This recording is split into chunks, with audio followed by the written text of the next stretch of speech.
Գազի գինը Եթե գազի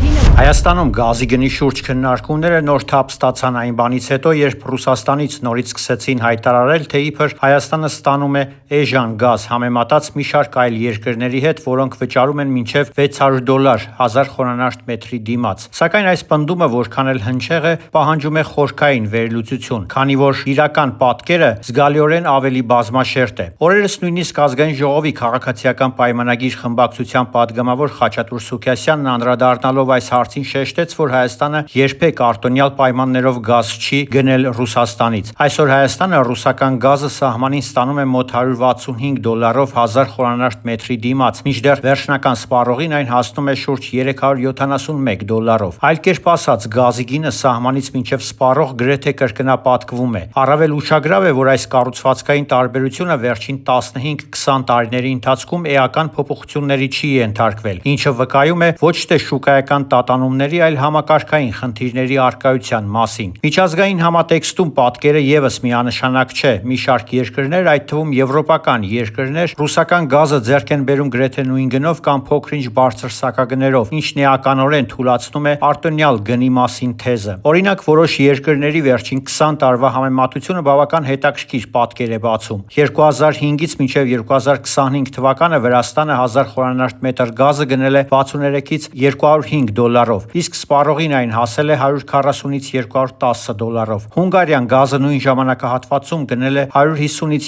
$300, իսկ սպառողին հասել է $220-ից $390։ Թուրքիայում նույնպես գրեթե նույն պատկերն է։ Խորվաթիա, Ռումինիա, Բուլղարիա, Լեհաստան այս երկրներում նույնպես 2005-2020 թվականներին գազը սպառողների համար եղել է $400 միջակայքում։ Միայն ուկրաինական պատերազմով պայմանավորված տարիներին է ռուսական գազը թանկացել եվրոպական որոշ երկրների համար, այսինքն ռուսական գազը երբեք այլ երկրների համար $600 չի եղել, բացառությամբ այն տարիներին, երբ էներգակիրների շուկայում եղել են ֆորս-մաժորային իրավիճակներ, ինչպիսին են պատերազմները կամ պատժամիջոցները։ Այսինքն Հայաստանը գազի գնի առումով չի գտնվում բացառիկ պայմաններում, ինչպես հաճախ ներկայացվում է քաղաքական հռետորաբանության մեջ։ Խնդրի առանցքային հանգույցը գազի ներմուծման եւ բաշխման կառուցվածքն է։ Հայաստանի տարածքում գազի մատակարարումն ու բաշխումը վերահսկվում է Գազպրոմի դուստր ընկերության Գազպրոմ Արմենիայի կողմից, ինչը նշանակում է, որ նույն համակարգը վերահսկում է ամբողջ շղթան սահմանից մինչև վերջնական սպառող։ Այս մոդելը փաստացի մոնոպոլ բնույթ ունի եւ սահմանափակում է մրցակցությունը, ինչի հետևանքով գնի ձևավորման գործընթացը դառնում է ոչ բավարար թափանցիկ։ Ստացվում է պարադոքսալ իրավիճակ։ Ռուսաստանը գազը վաճառում է համեմատաբար ցածր գնով, սակայն նույն ռուսական կառույցը Հայաստանի ներսում ձևավորում է զգալիորեն բարձր վերջնական սակագին։ Արդյունքում էժան գազի մասին պնդումը կորցնում է իր գործնական նշանակությունը, քանի որ տնտեսության եւ բնակչության համար կարևոր է հենց վերջնական գինը։